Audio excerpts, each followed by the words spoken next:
all have souls, and we're people. We're just Homo sapiens.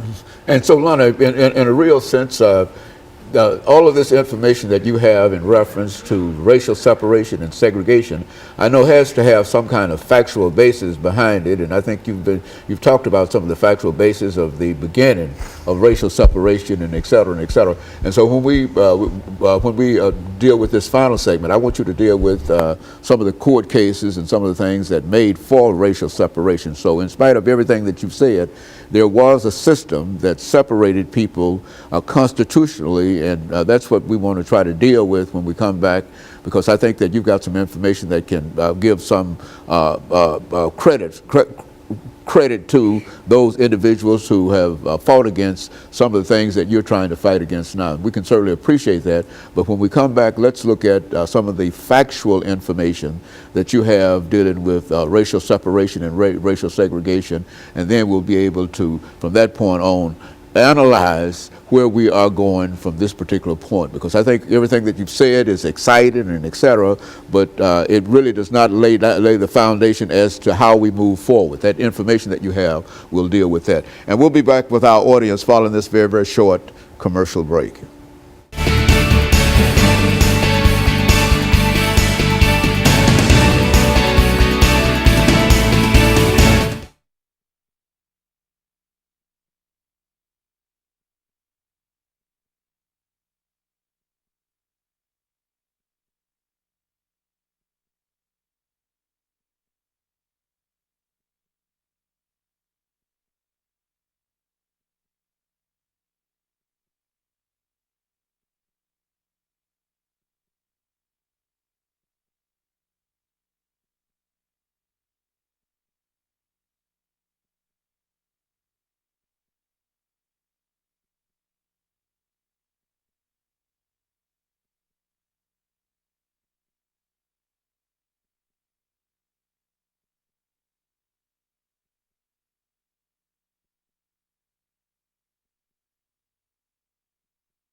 Thank you, and welcome back to the final segment of the show for today.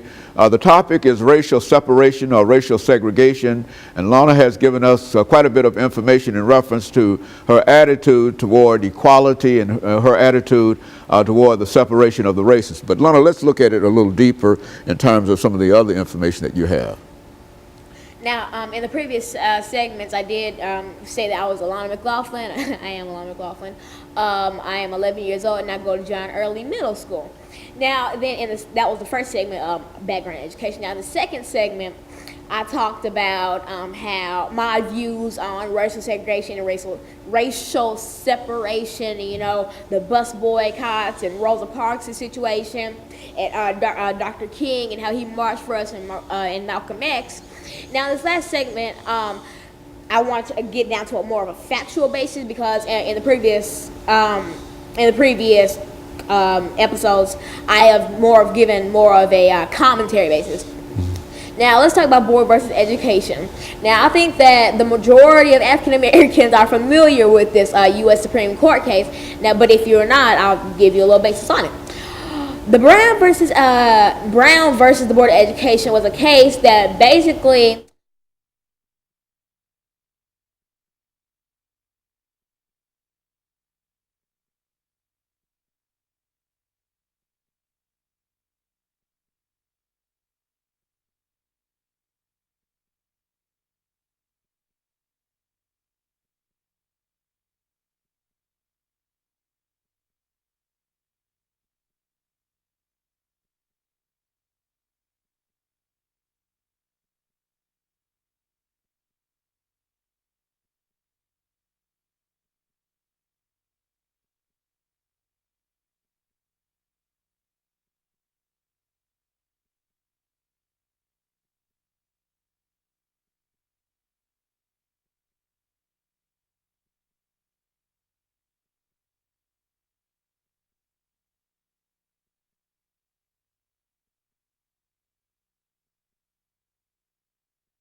Thank you and welcome back to the final segment of the show for today.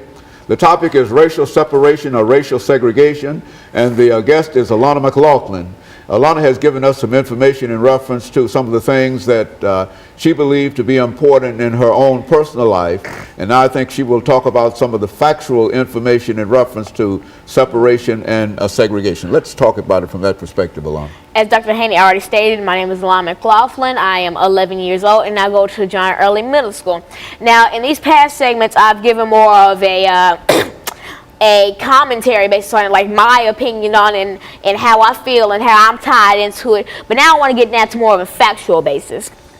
Now, let's talk about the Brown versus Board of Education U.S. Supreme Court case.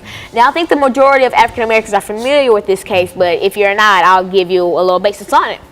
The Brown versus Board of Education case was basically 1/3 of how we got integrated schools. Now, integrated schools are schools that have multiple races in it. Before, we would have just a Caucasian school or an African American school or this or that. But then the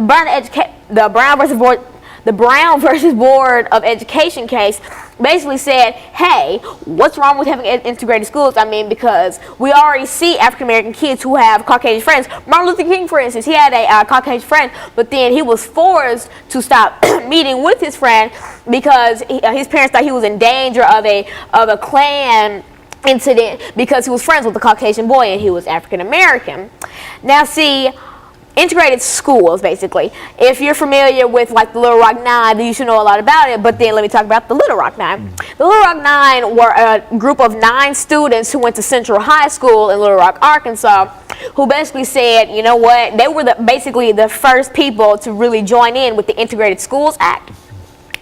And so that's basically how we got integrated schools. Now, Brown versus Education, as I've previously stated, said that, you know, we need integrated schools. There's nothing wrong with it. And that's basically almost like how we got segregation ended. But then the Brown versus Board of Education case focused more on school and education, as segregation focused more on just daily life and how you would act if you went out to eat or bus boycotts and things like that. Now, another famous case is the Plessy versus Ferguson U.S. Supreme Court case of 1898. Now, on June 7, 1892, Homer A. Plessy was removed from the East Louisiana Railroad train and arrested by Detective C.C. Kane at the corner of Royal and Press Street for civil disobedience and violating the 1890 Louisiana Separate Car Act that separated railroad passengers by race. This soon inspired the Plessy versus Ferguson U.S. Supreme Court case, which stated that the state law which required East Louisiana railroads to segregate trains had denied him his rights under the 13th and 14th Amendments of the United States Constitution. Now, if you're not familiar with the Constitution, I suggest you look that up. But because, see, I'm just going to jump right into it. Basically, this case was talking about Homer Adolph Plessy versus John H. Ferguson. Now, Homer A. Plessy, as I previously stated, was taken off a East Louisiana railroad car and arrested for civil disobedience because he apparently violated the 1890 Louisiana Railroad Car Act. Now, see, basically, the people who sold him his ticket sold him the ticket for a whites-only car, knowing his race. So basically, they set him up to fall.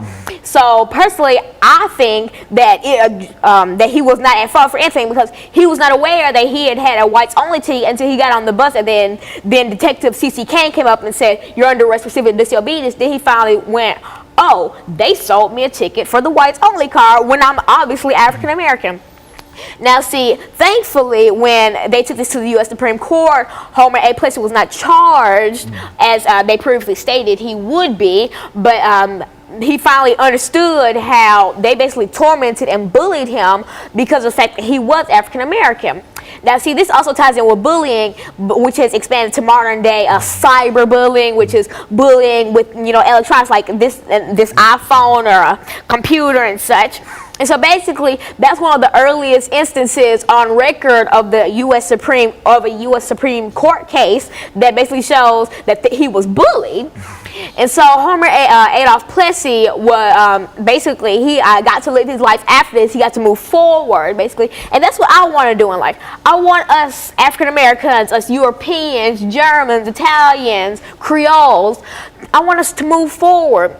Because I know that there will always be a place, and we'll always have to look back and say, hey, you know, we were in slavery and that we were in the Jim Crow era. But then I want us to move forward from that. I want us to make an era where we get to teach our children not to go around with their pants hanging at their knees or to do this to make a living. But I want us generation, because we're going to be the future leaders. My generation, we're going to be the people who kids have to look up and I look up to, and I don't want the future kids of the world to look up and say, hey, you know what, I want to be like this. I want to have a body full of tattoos. I want to curse out everybody in my path, and I want to dress like this, because I want a generation of classy, sophisticated people. And I'm not just saying that African Americans are saying that, oh, we should do this and do that. It's anybody. I want us to have a race of people who can be leaders, not people who other people look at and say, you know, I don't even want my child around that. I don't want my child to be around to see this,